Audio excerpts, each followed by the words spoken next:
Waktu Nabi Allah Ibrahim dalam hadis Bukhari Muslim, waktu Nabi Ibrahim mendatangi Ismail setelah Ismail menikah pertama.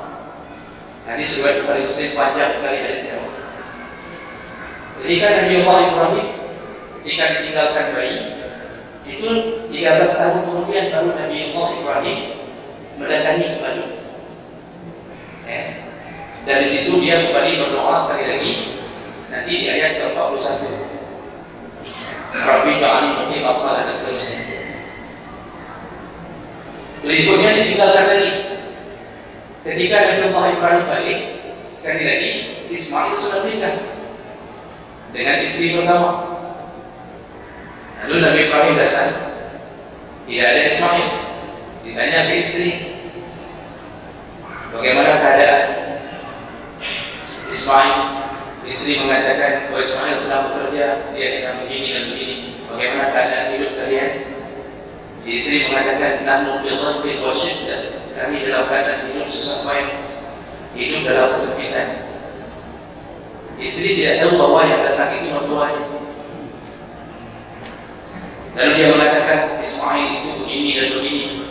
Dia laporkan hal-hal negatif. Padahal Ibrahim tahu siapa Ismail, yang bahkan waktu disembelih pun dia tahan katanya demi Allah. Sudah didengarkan oleh istri ini.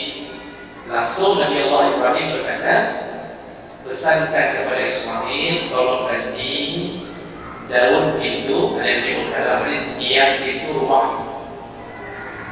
Pulang Ismail, ada firasat bahwa ada yang datang. Dia tanya ada yang datang, kata istri ada orang tua begini cirinya begini. Lalu ada pesan, istrinya mengatakan ada, bahwa dia pesan suruh ganti tiang pintu rumah ini. Langsung Nabi Allah Ibrahim, dia adalah ayahku Ibrahim. Kata Ismail, dia adalah ayahku Ibrahim. Maka yang dimaksud suruh ganti tiang pintu rumah ini, engkaulah tiang pintunya. Maka aku ganti hari ini, engkau menceraikan. Langsung hari itu juga diceraikan. Setelah itu Nabi Allah Ibrahim dan Ismail nikah lagi sekali lagi dengan penduduk setempat, perempuan yang berada setempat. Datang lagi Ibrahim dalam hadis yang sama, riwayat Bukhari Muslim. Ditanya lagi pertanyaan yang sama. Kali ini Ismail, kali ini istri Ismail menyebutkan, waktu ditanya bagaimana hidup kalian, dia bilang kami dalam keadaan aman, walaupun sederhana, tapi kami bahagia. Ismail adalah orang yang baik dan begini dan begini. Ditanya oleh Ibrahim, apa yang kalian makan selama ini? Kata istri, Allah daging. Apa yang kalian minum? Kata istri, al-ma'. Kami minum air putih. Lalu Nabi Allah Ibrahim di situlah dia berdoa, ya Allah berkahilah daging dan air di tempat ini. Itu dalam hadis yang paling besar. Rasulullah memotong ceritanya sebentar, lalu mengatakan, seandainya ada biji-bijian yang dimakan oleh Ismail dan istrinya, sungguh Nabi Allah Ibrahim akan mendoakan biji-bijian itu sebagai berkah Allah. Tapi karena makanan pada waktu itu daging dan air, maka Allah, Nabi Ibrahim berdoa ke Allah, ya Allah berkahilah daging dan air. Oleh karena itu sampai hari ini daging berkah dimakan, tidak putus-putus. Kambing beribu kali makan tidak habis-habis dan tidak ada sabar. Kita sekali makan kambing langsung dikambing hitamkan, padahal yang kita makan kambing putih. Jemaah pada Allah, Allah berkahi, Allah berkat. Akibat apa? Doa Nabi Allah Ibrahim. Air tidak putus-putus. Masya Allah, tanah gersang, hujan sekali-sekali, tapi tidak pernah putus. Sumber air Zam-Zam mencukupkan segala kebutuhan mereka. Kembali doa Nabi Allah Ibrahim dikabulkan. Sampai Rasulullah mengatakan, seandainya ada buah yang mereka makan, maka doa Ibrahim akan meminta keberkahan pada buah itu. Maka tidak akan putus juga semua biji-bijian dan buah-buahan tersebut. Ini bisa bayangkan, Masya Allah, dekatnya Nabi Ibrahim dan Allah SWT, apapun yang dia minta. Nah kemudian barulah Nabi Ibrahim berkata, sampaikan salamku kepada Ismail dan pesankan kepadanya, pertahankan pintu rumah ini. Ulang Ismail tanya lagi, ada firasat. Jadi orang alim itu ada firasat. Kalau kita dulu belajar salah satu dari cabang ilmu agama, itu ada yang disebut firasah itu Allah letakkan pada orang saleh. Kalau pada Nabi itu kadang-kadang berubah menjadi mukjizat. Tapi ada perasaan. Jadi orang saleh itu kadang-kadang tahu sesuatu yang membuat dia tidak kena hati itu kadang-kadang dia tahu. Kalau dekat dengan Allah, kalau tidak dekat dengan Allah tapi merasa sok tahu biasanya betul. Maka Bapak Ibu Allah, istri Ismail mengatakan ada orang tua begini membesarkan supaya engkau hendaknya mempertahankan tiang pintu mahir. Kata Nabi Allah Ibn Ismail, itulah orang tuaku Ibrahim, dan engkaulah istri yang disuruh aku bertahan dengan. Jadi Bapak Ibu, ini ada sedikit iklan. Kalau seandainya ada orang tua menyuruh anak untuk bercerai, bolehkah kita menceraikan istri kita begitu saja? Ini ada orang tua, anak itu, atau dia mengatakan, nak, boleh ceraikan saja istrimu. Tak cerai, jadi rojin hidup adalah artinya. Tak cerai. Bolehkah taat pada orang tua untuk menceraikan istri? Para ulama mengambil hadis ini mengatakan, kalau orang tuanya seperti Nabi Allah Ibrahim, segera lakukan. Tapi kalau orang tuanya cuma dipanggil Ibrahim, jangan.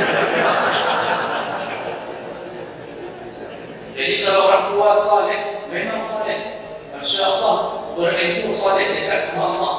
Kalau orang tuanya mengatakan nak ceraikan istri, maka silakan ceraikan. Tapi kalau orang tuanya tidak seperti itu, maka tidak boleh taat kepada makhluk, apalagi sampai menyuruh bermaksiat. Karena menceraikan pasangan suami istri termasuk dosa takbir. Rasulullah berkata, "Man khabbara laisa minna man khabbara fina." Bukan umatku orang yang suka mencerai-ceraikan orang lain, mengganggu kehidupan rumah tangga orang lain, mengganggu istri orang lain. Bukan umatku. Maka orang tua tidak boleh sembarangan menyuruh anak menceraikan istri. Tapi kalau orang tua saleh, pasti dia punya pertimbangan dari Allah. Dan ini dibantu dari hadis Ibnu Umar disuruh oleh Umar bin Khattab untuk menceraikan istri. Padahal Ibnu Umar mencintai istrinya. Jadi kata Ibnu Umar dalam hadis, aku disuruh oleh ayahku yaitu Umar bin Khattab untuk menceraikan istriku. Padahal istriku, padahal aku mencintai istriku. Dalam hadis itu, Umar maksa ceraikan istrinya. Ibnu Umar tidak mau. Lalu dia menghadap ke Rasulullah, bertanya, ya Rasulullah, sahabatmu Umar bin Khattab, ayahku suruh menceraikan istriku, dia menyuruhku menceraikan istriku, sedangkan aku masih mencintainya. Apa jawaban Nabi? Talliq zawjataka, segera ceraikan istri. Subhanallah. Nabi tidak tanya kenapa Umar. Nabi tidak boleh bertanya, oh ya, Umar kok bisa kayak gitu? Maka dia dengan Umar. Masya Allah, tidak ada. Nabi tahu siapa Umar.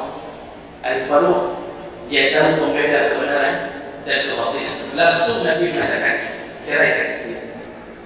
Ternyata Nabi langsung membela Umar, diceraikan istri. Jadi ini hikmah di balik kesalahan seorang Nabi Allah Ibrahim alaihissalam. Nah, satu lagi, tinggal 2 menit lagi. Satu lagi Pak, lihat ayat yang terakhir. Tidak mungkin kita habiskan lagi.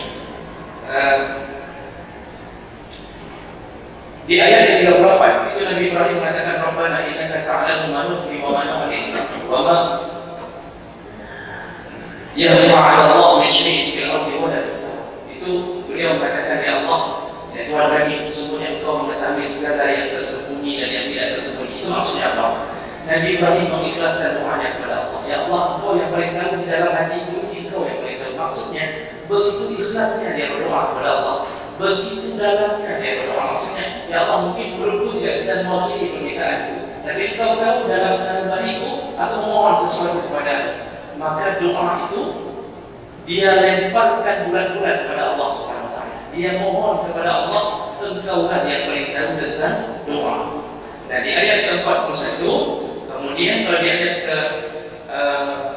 ke-40 beliau mengatakan, Rabbi ja'alni muqimas shalah wa min dzurriyyati rabbana wa taqabbal du'a. Ini datang lagi setelah Nabi Allah Ibrahim berumur 13 tahun. Ini doanya. Kembali dia berdoa, ya Allah, jadikan anakku muqimah salat. Ini sini penting Pak, terakhir 1 menit saja. Tadi waktu dia minta, waktu Ismail masih bayi, dia minta Rabbana liyuqimu salat. Mohon ya Allah supaya mereka mendirikan salat terus-terusan, pakai fi'il mudhari'. Tapi waktu kembali datang di umur Ismail 13 tahun lebih sedikit, Nabi Allah Ibrahim mulai berdoa dengan mengatakan, Rabbi ja'alni muqimas salat wa min dzurriyyati. Ya Allah, jadikan aku muqim, bukan lagi yuqim, muqimas salat wa min dzurriyyati, dan semua keturunanku. Apa bedanya yuqim dengan muqim? Kalau yuqim itu proses untuk belajar mendirikan salat, melaksanakan salat. Tetapi ketika sudah balik, ini kan doa kedua setelah Ismail balik, doanya berubah menjadi muqimas salat. Ya Allah, jadikan aku dan keturunanku orang yang mendirikan salat, bukan lagi menjalankan salat. Maksudnya apa? Isi salat bisa keluar ke dalam amalan harian. Inna salata tanha 'anil fahsya'i wal munkar. Salat bisa mencegah keji dan munkar. Maksudnya, ya Allah, jadikan anakku dengan salatnya untuk mencegah keji dan munkar. Jadikan anakku bisa menghilangkan maksiat akibat daripada salatnya. Ini yang kita minta Bapak Ibu kepada Allah. Mintalah kepada Allah di mulut kita supaya anak kita bisa mengaplikasikan salat yang telah dilakukan dari mulai umurnya 7 tahun. Maka insya Allah Allah jaga kita, Allah jaga keluarga kita, dan insya Allah Allah kumpulkan kita kembali bersama keluarga di dalam surga Allah SWT.